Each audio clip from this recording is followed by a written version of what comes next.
నమస్తే, welcome to leader TV. నేను మీ journalist Naresh. ఇక రాష్ట్రంలో జరిగినటువంటి 4000 పంచాయతీ ఎన్నికలలో సగానికి పైగా కాంగ్రెస్ గెలిచి పూర్తి హవా సాధించడం అని చెప్తా ఉన్నారు. ఎక్కడ ఏ పత్రిక చూసినా కూడా మొత్తం కాంగ్రెస్ పార్టీయే మొత్తం క్లీన్ స్వీప్ చేసింది అన్నట్టుగా కొన్ని పత్రికలు రాస్తా ఉన్నాయి.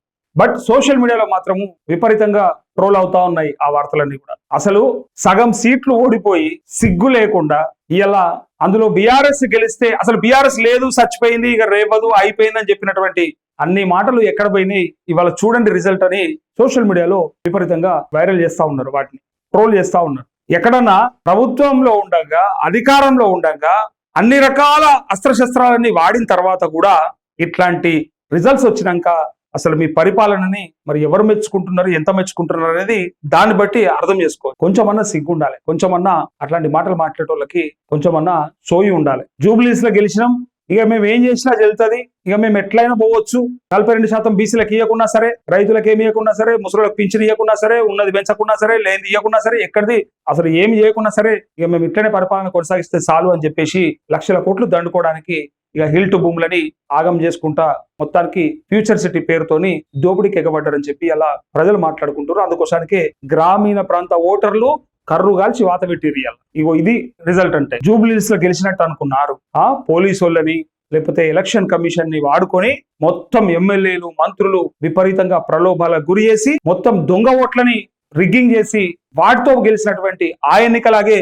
రాష్ట్రం మొత్తం జరిగే పంచాయతీ ఎన్నికల్లో గెలుస్తాం అనుకున్నారా? కానీ ఏమైంది? ఇలా ఏం రిజల్ట్ చూపించారు ప్రజలు. గ్రామీణ ప్రాంత ఓటర్లు దేనికి భయపడ్డారు, ఎవరికి భయపడ్డారు? భయపడరు ఎవరికన్నా. ఇక్కడ చూడండి, పల్లెపూరులో కాంగ్రెస్ జోరు అంటూ వీళ్ళు జోరు అంటారు, ఇంకొకరు హవా అంటారు. కానీ అసలు ముచ్చట గిన్నె ఉంటది, ఇగో ఈ పత్రికలు ఉంటది. ఒకసారి చూడండి, ఆడ జోరు అని చెప్పిర్రు, ఇంకొకడు హవా అని చెప్తాడు. కానీ ఇక్కడ మాత్రం దుమ్ము రేపిన గులాబీ తొలి దశ పంచాయతీ ఫలితాల్లో అధికార పార్టీకి షాక్. సగం స్థానాలైనా గెలవలేక అధికార పార్టీ ఆపసోపాలు అంటూ సగం స్థానాలు కూడా గెలవలేని ఈ దద్దమ్మలు, ఈ సన్నాసులు ఏం మాటలు మాట్లాడతారు, ఏం నీతులు చెప్తారు. 2019లో గిట్లే జరిగిందా? 2014 తర్వాత అయిన ఎన్నికల గిట్లే జరిగిందా? కానీ ఇప్పుడు మాత్రమే జరిగింది, కాంగ్రెస్ లోనే జరిగింది. కాంగ్రెస్ అధ్యక్షులు, మండల అధ్యక్షులు, గ్రామ శాఖ అధ్యక్షులు వాళ్ళు వీళ్ళే ఓడిపోయేలా ఇంట్లో కూర్చొని బాధపడతా ఉన్నారు. ఈ దరిద్రుడి పరిపాలనలా, ఈ దుర్మార్గుడు చేసినటువంటి అడ్డదిడ్డ పనులల్లా ఇలా మమ్మల్ని కింద మీద చేసిండు, వాళ్ళు ఎక్కి కూర్చున్నారు గద్దె మీద, ఇలా మా బతుకులు మాత్రం ఆగం చేసిర్రు, ఇలా మమ్మల్ని ప్రజలు ఆదరించకుండా అయిపోయినామని చెప్పి ఏడుస్తా ఉన్నారు. ఆఫ్ ద రికార్డ్ మాట్లాడుకుంటా ఉన్నారు. ఎట్లా గెలుస్తుంది బీఆర్ఎస్? అధికారం మీ చేతులు ఉంటుంది, పోలీసులు మీ చేతులు ఉంటారు, అన్ని ఉంటాయి మీ చేతుల. పైసలు పెడతారు, మందు వేస్తారు, అన్ని రకాలైనటువంటి ప్రయత్నాలు చేస్తారు, కానీ ప్రజల నాడి మాత్రం మీ చేతిలో ఉండదు. నేను గతంలో కూడా చాలా సార్లు చెప్పిన, ప్రజలు తలుచుకుంటే ఎవరినైనా సరే 100 మీటర్ల లోతు తొక్కి పెడతారు. ప్రజలు తలుచుకుంటే నిన్ను తీసుకుపోయి నెత్తి మీద పెట్టుకుంటారు, అంతే తప్ప ఎవడన్నా ప్రజాస్వామ్యంలో బెదిరింపులకి లేకపోతే ఈ అక్రమాలకు లేకపోతే వీళ్ళు చేస్తున్నటువంటి ఈ ఆగడాలకి రెచ్చిపోయి ఇక మాదే అంతా మేమేం చేసినా వెళ్తుంది అనుకుంటే ఇట్లాంటి ఫలితాలన్నీ చూపిస్తారు. ఏమొచ్చినాయి ఇలా రిజల్ట్స్? ఇవా రిజల్ట్స్? ఇదేనా మన పరిపాలన? ఇంత గొప్పగా ఉంది పరిపాలన. ఇక ఇప్పుడు చెప్పుండ్రు, ఇప్పుడు దీనికి సమాధానం ఎవరు చెప్తారు చెప్పు. సగం స్థానాలైనా గెలవలేకపోయినా అధికార పార్టీ ఆపసోపాలు. పోటీ చేసిన గ్రామాల్లో 42% చోట్ల దక్కిన విజయం. రేవంత్ ప్రచారం చేసిన పట్టించుకొని ఊరు జనం. కాంగ్రెస్ తో బీఆర్ఎస్ శ్రేణుల హోరాహోరీ పోరాటం. ఇగో సీఎం ఇలాకాలో కాంగ్రెస్ కి ఎదురు దెబ్బ. అసలు సీఎం ఇలాకాలోనే గిట్ల దెబ్బ తగిలినాక, సీఎం సొంత జిల్లాలోనే గిట్లాంటి పరిస్థితి ఉన్నాక ఇంకా ఏమన్నా ఉన్నదా? ఇంకా పరిపాలనలా ఏమంతా గొప్ప తీసుకొచ్చిరని, ఏమంతా మార్పులు వచ్చినాయని మరి మీకు ఓట్లు వేయాలి. గ్రామీణ ప్రాంత ఓటర్లు మర్చిపోయినరా? వాళ్ళని గోసపెట్టిన విధానం గుర్తులేదా వాళ్ళకి? ఇగో 10 మేజర్ పంచాయతీల్లో బీఆర్ఎస్ విజయం. అనిరుద్ రెడ్డి సొంతూరులోనూ అధికార పార్టీ ఓటమి. ఎమ్మెల్యే మురళీ నాయక్ సొంత వదిన పరాజయం. ఫిరాయింపు తెల్లం గ్రామంలో గులాబీలే గెలుపు. టూరిజం చైర్మన్ గ్రామంలో కాంగ్రెస్ కు జలక్. గజ్వేల్లో కారు టాప్ గేరు. 79 జీపీల్లో బీఆర్ఎస్. కామారెడ్డి జిల్లా తాడ్వాయిలో హస్తం పార్టీకి షాక్. 18 పంచాయతీలకు 10 చోట్ల బీఆర్ఎస్ గెలుపు. బీఆర్ఎస్ నేతను చంపిన ఊర్లో గులాబీ జయబేరి. సత్తా చాటిన మాజీ మంత్రులు లక్ష్మారెడ్డి, శ్రీనివాస్ గౌడ్, నిరంజన్ రెడ్డి బీఆర్ఎస్ సంబురాలు అంటూ ఇక్కడ మీరు భయపెట్టిండ్రు, ప్రలోభ పెట్టిండ్రు, దాడులు చేసిండ్రు, అధికార దుర్వినియోగానికి పాల్పడ్డారు. పంచాయతీల్లో వాళ్ళ అభ్యర్థులందరూ కూడా ఏకగ్రీవం చేసుకుంటామని రకరకాల ప్రయత్నాలు చేశారు. ఎన్నికలల్లా పోటీ చేసి ఓట్లు వేయించుకుంటే తెలుస్తుంది. పైసలకు లేకపోతే భయభ్రాంతులకు గురి చేసో, నీకు కాంట్రాక్టులు రావనో, లేకపోతే వచ్చిన కాంట్రాక్టులకు బిల్లులు ఇవ్వమనో, చేసిన పనులకి పైసలు రావనో భయపెట్టి వాళ్ళని ఆగం చేసి ఏకగ్రీవం చేసుకున్నంత సులువు అనుకున్నారా? ఇలా ఎన్నికలలో పోయి గ్రామీణ ప్రాంత ఓటర్ని మీ డబ్బాలో వేసుకున్నారా అయిందా మీతోని? మరి ఎందుకు జూబ్లీస్ లో పెద్ద పెద్ద మాటలు మాట్లాడుతారు? ఇక రాష్ట్రం అంతా మాతోనే ఉంది, మేము ఎట్లా చెప్తే అట్లనే, మేము ఏమి ఇచ్చినా సరే ఇవ్వకుండా సరే, బీసీలకు రిజర్వేషన్ లేకుండా సరే, అసలు పంచాయతీ ఎన్నికలలో అసలు పార్టీల పరంగా కూడా రిజర్వేషన్లు లేవని చెప్పి అడ్డదిడ్డం చేసి అలా అస్తవ్యస్తం చేసేసారు, పరిపాలనని నాశనం పట్టించారు. అందుకోసం కాదు ఈ రిజల్ట్స్ అన్ని కూడా. ఇప్పటికైనా ఇది చూసినాకైనా బుద్ధి రావాలి, సోయి రావాలి. అవును కదా, అసలు మేము ఎన్ని చెప్పినాం, ఎన్ని మాటలు మాట్లాడినాం, ఇలా మా పరిస్థితి ఏంది? రాదు, ఇంకా ఇంకో విడత కావాలి, ఆ పైన ఇంకో విడత కావాలి. ఈ ఉడతలు పట్టే ముఖాలకి ఆ విడతలన్నీ అయిపోయినాక అర్థమవుతుంది సోయి అని ఇలా కామెంట్స్ చేస్తా ఉన్నారు కింద ప్రజలంతా కూడా. ఇగో ప్రజా తీర్పు కోసం పల్లె ముందు చేతులు కట్టుకొని నిలబడాల్సినప్పుడు మాత్రం తెల్లముఖం వేసింది. చరిత్రలో ఎన్నడూ లేని విధంగా గతంలో ఏ ముఖ్యమంత్రి చేయని తరహాలో విజయోత్సవాల పేరిట పంచాయతీ ఎన్నికల్లోనూ ప్రచారానికి తిరిగారు.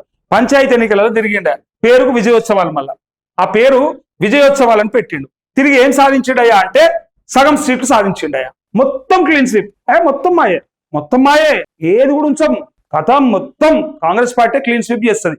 సీతక్క కాడికి మొదలు పెడతా పొన్న ప్రభాకర్ దాకా అందరు చెప్పి ఆయన నాశనం పట్టింది. ఏడవైనా మరి మొత్తం మాయ అంటారు, ఎందుకు సగం కూడా రాకపోయా? అంటే మన పరిపాలన పనితీరు అది గొప్పగా ఉన్నది. మంత్రులు, ఎమ్మెల్యేలు ప్రజలకు ఎంత బాగా అందుబాటులో ఉన్నారు. నిజంగా గ్రామ ప్రాంత నాయకులకి లేదా అక్కడి కార్యకర్తలకి, మీ కార్యకర్తల ముచ్చట నేను చెప్పేది, అందుబాటులో లేకపోవడం వల్ల, వాళ్ళు అడిగింది ఏం చేయకపోవడం వల్ల, వాళ్ళని ఆగం చేసుడుకు వాళ్ళలో కూడా మనోధైర్యం తక్కువ ఉంది, కరువైంది.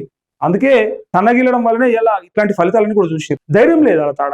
ధైర్యంగా చెప్పడానికి ఏముంది చెప్పండి. ఎస్, మేము పక్కాగా ఇక్కడ ఇల్లు లేని నిరుపేదలందరికీ ఇందిరమ్మ ఇల్లు ఇప్పిస్తాం. మన గ్రామంలో ఎట్టి పరిస్థితుల్లో ఇల్లు లేని నిరుపేద ఉండకూడదు ఈ 5 ఏళ్లలో చేస్తామని చెప్పే ధైర్యం ఉందా? పరిపాలన 2 ఏళ్ళు అయిపోయా, ఇంకో 2 ఏళ్ళు అయిపోతే మళ్ళీ ఎలక్షన్ వచ్చాయి. ఇక యాడికెళ్ళిగా ఇస్తాడా? అవుతుందా? చూస్తేనేమో పైసలు లేవాయి, డబ్బులే లేవాయి. మనకు 5.5 లక్షల కోట్ల పెట్టుబడులు వచ్చినాయని మళ్ళీ లెక్కలు చెప్తారా? తీరా చూస్తే అందులో ఏముందో అందరికీ ఎరక.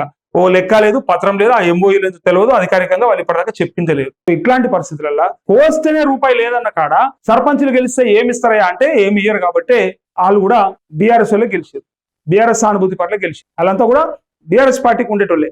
అయితే పార్టీ మారతారా అన్న వీళ్ళంతా కూడా గొర్రెల మందు లెక్క మళ్ళీ పోయి అలా కలిసిటోళ్ళే కదని కొంతమంది అనొచ్చు. కాకపోతే పార్టీ మారే ప్రసక్తే లేదని చెప్తున్నారు. ఎందుకు తెలుసా?